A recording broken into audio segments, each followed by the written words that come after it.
Hai, apa kabar semuanya? Semoga kabar Anda baik-baik saja.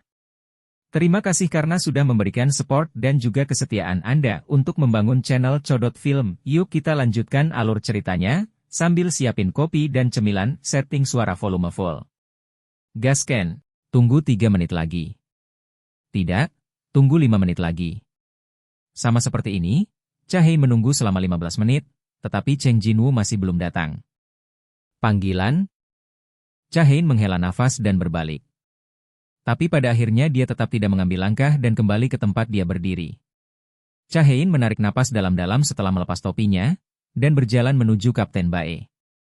Para pemburu dari tim penambangan semuanya menoleh padanya secara serempak.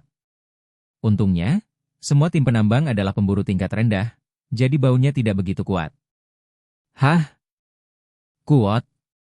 Kapten Bae, yang mengenali Cha-hei, bergegas mendekat. Pemburu mobil, bukankah hari ini hari istirahat? Halo. Cha-hei, yang menyapa sebentar, melihat sekeliling untuk melihat apakah ada yang menguping, lalu bertanya dengan hati-hati. Bukankah Hunter Seong Jinwoo datang? Xiao Cheng? Mendengar kata-kata tak terduga itu, ekspresi bingung muncul di wajah Kapten Pei. Kuot, kamu bilang Xiao Cheng, dia baru saja masuk untuk menjadi porter. Porter? Cha-hei terkejut. Maksudmu dia memasuki ruang bawah tanah? Kapten Pei juga mengangguk dengan penuh semangat karena tidak percaya. Ya. Seorang pemburu level menjadi sukarelawan sebagai porter ke penjara bawah tanah level? Bukannya ada beberapa kehidupan. 039. Apa yang dia pikirkan? Memikirkannya seperti ini, orang itu juga berdiri di depan pintu ruang bos sambil memegang senjata kemarin. Benar saja, saya membacanya dengan benar. Hal-hal lain juga mencurigakan. Saya pikir itu harus diterima begitu saja kemarin, jadi saya tidak terlalu memperhatikannya, tetapi sangat aneh ketika saya memikirkannya dengan hati-hati. Sangat aneh bahwa seseorang yang telah menjadi pemburu selama 4 tahun tersesat di penjara bawah tanah. 039, saya harus memikirkannya. 039. Cha-hei merasa bahwa dia harus mencari tahu sendiri apa yang akan dilakukan pria bernama Cheng Jinwoo ini di perusahaan Hunter. Untuk mengetahuinya, Anda hanya bisa pergi ke penjara bawah tanah. Dia adalah wakil ketua divisi Hunter, dan dia juga seorang pemburu level S. Bahkan jika dia ingin memasuki ruang bawah tanah yang diserang oleh divisi Hunter, tidak ada yang akan menghentikannya. Cha-hei menggigit kukunya dan membuat keputusan di tengah kekhawatiran yang berulang. Aku akan pergi ke ruang bawah tanah untuk melihat situasinya. Bab 88 memperlakukan hidup manusia sebagai tidak berharga. Apa yang terjadi? Apakah kamu ingin meminta bala bantuan dari guild? Kepanikan Kapten Pei terungkap sepenuhnya. Tidak, ini masalah pribadiku sendiri, kamu tidak perlu mempedulikannya. Baiklah. Cha-hei berbalik menghadap penjara bawah tanah. Perasaan hampa di pinggangku. Omong-omong senjataku. Setelah meraba-raba pinggangnya berulang kali, dia ingat bahwa dia telah meninggalkan pedangnya di rumah. Meskipun hari ini adalah hari libur, aku tetap harus memasuki Dungeon. Cha-hei mengerutkan kening. Meskipun San Ki-jun, yang bertugas sebagai kapten, adalah orang yang dapat dipercaya, anggota tim lainnya juga adalah pemburu yang hebat 039. Namun, tidak terbayangkan untuk masuk ke penjara bawah tanah tanpa senjata. Setelah berpikir sebentar, Cha-hei kembali menatap Kapten Pei. Apakah Anda memiliki sesuatu untuk dikatakan? Kapten, bisakah Anda meminjamkan saya senjata? Hah? Permintaan tak terduga. Setelah Kapten Pei ragu-ragu, dia memberikan instruksi kepada para pemburu yang lewat. Hei, Xiaoxi, pergi dan ambil beberapa peralatan. Oke. Kuat.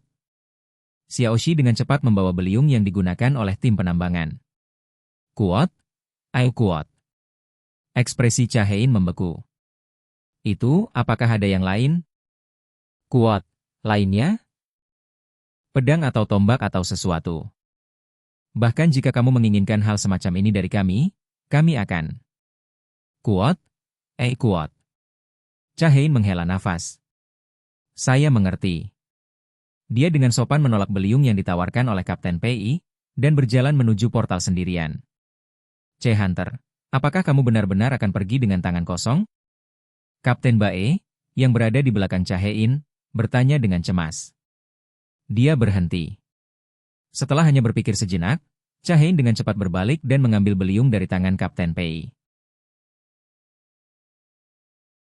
Kapten Pei tersenyum. Itu benar, lebih baik daripada pergi dengan tangan kosong. Kapten Pei tidak melihat pina kemerahan di telinganya saat dia berbalik. Semua orang di tim penyerang memiliki ekspresi tragis di wajah mereka. Ketika semua orang mengerucutkan bibir dan menunggu takdir datang, terapis wanita mendekati Cheng Jinwoo dan mengobrak-abrik barang bawaan di punggungnya. Cheng Jinwoo berbalik dan bertanya padanya. Apa yang sedang kamu lakukan? Silakan tunggu beberapa saat. Di tangannya ada tas kulit wanita cantik. Dari dulu sekali, begitu tas ini terlalu jauh dariku, entah kenapa aku akan merasa tidak nyaman. Tidak ada yang bertanya mengapa, tetapi dia menjelaskannya sendiri. Dia mengeluarkan buku catatan dan pena darinya, dan terapis wanita mulai menulis di buku catatan. Berkonsentrasi pada menulis, dia menabrak bahu Cheng Jinwoo beberapa kali. Desir. Setelah beberapa saat, dia menutup buku catatannya. Dia mengembalikan tas yang tergantung di bahunya ke tas jinjing Cheng Jinwoo, tetapi buku catatan itu masih ada di tangannya. Tabib wanita menyerahkan buku catatan itu kepada Seong Jinwoo yang telah mengamati tindakannya. Kuat, squat. Mengambil buku catatan itu, Cheng Jinwoo menoleh untuk mengungkapkan keraguannya.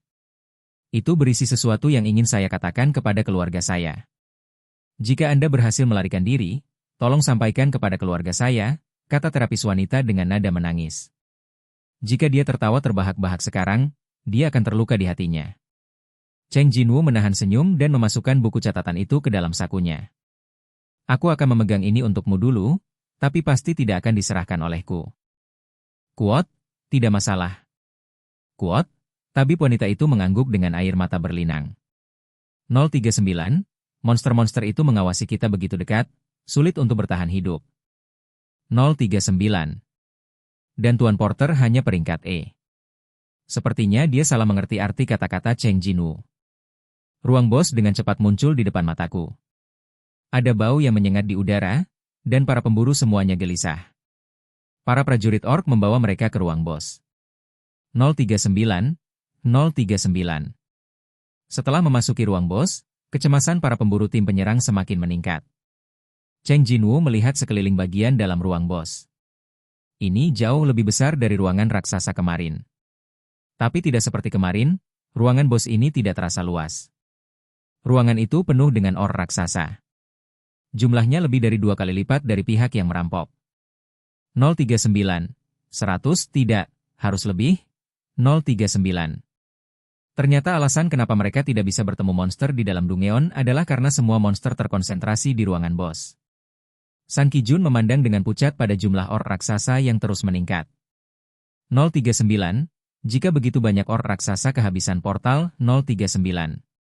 Sebelum menyelamatkan para pemburu teratas, mereka sendiri yang dapat menghancurkan kota kecil itu. Punggung San Kijun berkeringat dingin. 039. Setidaknya bos harus dikalahkan. 039. Dia menelan seteguk air liur dengan susah payah, dan sangat memperkuat tekadnya. Or raksasa di ruang bos membuka jalan bagi mereka. Asyak. Kapten Or raksasa memberi isyarat lagi.